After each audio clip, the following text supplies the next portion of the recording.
Taste of Country Nights. We are in here with Tracy Lawrence. What's happening, What's man? up, man? Living the dream, baby. Yeah, good to see you, man. So you got a new album on the way in 2 days. I do. It's getting ready to drop called Made in America. How is it putting out your first ever album? I feel so scared. It's so new to me.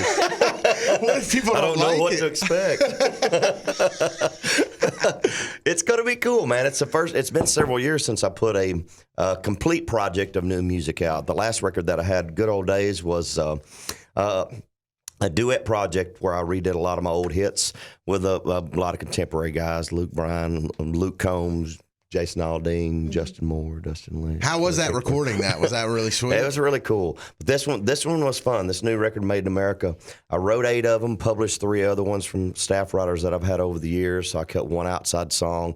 I wrote the bulk of it. I produced it. You know, I was there through every stage of it. So I was really hands-on with this record. So I feel like I've got a real strong personal connection to it. Do you have something specific that you do every time an album comes out? No, you know, this year, it's strange where it landed. I'm actually moving my daughter into college that day. So there's a lot of stuff happening on the record drop. So I'm not doing any media or anything that day. We're leaving early that morning, driving up to the school where she's going. She's on the 4th floor, so we're carrying furniture and all that stuff up 4 flights of stairs. Because you know they don't have an elevator at the dorms. No, when you're in college. Yeah. No. Wait, so it's gonna change. Usually I would be doing, media and stuff around the whole day. But like when you're legit like every other dad on the campus moving your daughter in, does anybody, I mean, obviously you don't know yet, but I mean, like if I was next to you and you're moving in a couch, I'd be like, that's Tracy Lawrence. Well, do you think they would recognize me? All I know is my daughter said that because we were talking about she made the dance team, so we're going to try to make some football games and stuff. I said, we'll bring the bus up and we'll tailgate. She said, please don't bring the bus up. Don't embarrass me, Dad. She said, I just want you to be like everybody else. Please don't bring the bus. I love that your daughter is just like every other 18-year-old girl. Please She's don't like, embarrass Dad, me. Don't come up here and make a big scene and You draw sing the attention to national yourself. anthem and everything. No. So I promised her I'd tone it down a little bit. So we were going to ask, like, how was it when your daughter started driving? But this is even crazier. Well, my 16-year-old got stopped by a cop coming through a school zone this morning that was a 15 mile an hour. He said she was going so fast I couldn't clock her. So we had my wife is not happy today, and I don't know if what do you think? Take the car away, take the phone away. That's where I'm going to start. All the above. All the above. How about That's an Amber question. spankings at 16? Yeah. So who is the authority in your house? Like the person who I'm handles the hammer. Oh, okay. But I'm in and out. I just weave in and out. So my wife is the constant, and I've just kind of backed off over the years and let her do it. I don't want to be the guy that just comes in and is the disciplinarian. So it's kind of tough at our house. But my wife's very strict. She's keeps a tight rein on all of them. As she should. Daddy might have to get the belt down today. Yeah. I don't know. The switch. What you know about Do you the ever switch? get the switch? Oh, I had to go cut my own switch, man. My dad used to sell race horses. Oh, he had straps. He had the the straps. See, for me, it was just I was a wooden spoon family. It was just like mom swinging a wooden spoon. My wife used a flip flop when they were little because she wore flip flops. She'd pull that flip flop out and whoop that tail, boy. She might have to pull a flip flop off today. It might be a flip flop kind of day. So you're going to be doing some shows with Justin Moore. Yeah, man, that's cool.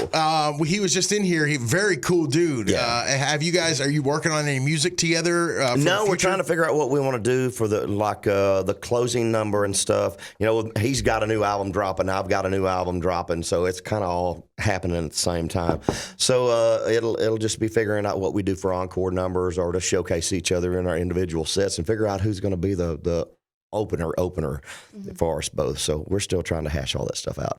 You did a lot of work with like Luke Bryan, you're saying on the album and stuff. Who's your current favorite artist on the radio if you had to pick? Oh my gosh. Luke Combs probably. Yeah, he's belting them out. Luke's having a heck of a good year right now. He's killing it out there. And I've had a chance to hang out with him, do some acoustic stuff at radio shows.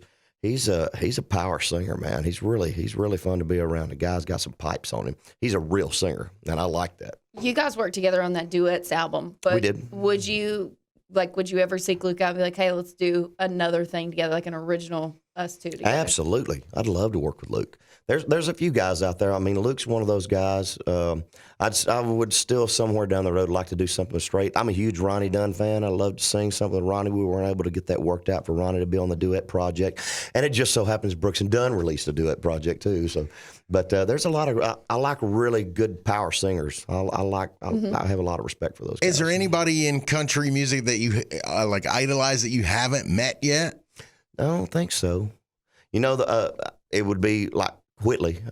Keith had passed away before I got to Nashville, so I never got to meet him. But, you know, I think I pretty much met and worked with everybody in the business. And you work with Willie, right? Oh, yeah, I've worked with Willie. Give us off the top of your head the best Willie story. I have no Willie stories because I never got on the bus. Toby's song was out before that, and I knew not to get on that bus, so I have no Willie story. I remember that. Now this was real cool. I think it was 4th of July about 10 years ago, and I got double booked on this day. It's like I had 2 shows in Kentucky. They were a couple of 100 miles apart, and the second one Willie was headlining. I think. Anyway, the only way I could get there was I had to charter a helicopter and I had to fly in. So I did one show. The crew and everything, we had backline gear at the first one. We sent everything else to get loaded in with the second guy. I had to double up on the crew and I helicoptered into the second show. It was pretty awesome. Cool, so I got to man. circle around and watch everything going on before I came in for that show. That's cool. Wow. Well, that's awesome, man. Well, we're glad you came in, man. Thank we you. really appreciate you coming by, and we're looking forward to hearing the album. You know? Absolutely. And I'm sure it's going to be great. We It's appreciate country, it. son. It's going to be good. Yeah, that's what I'm talking about.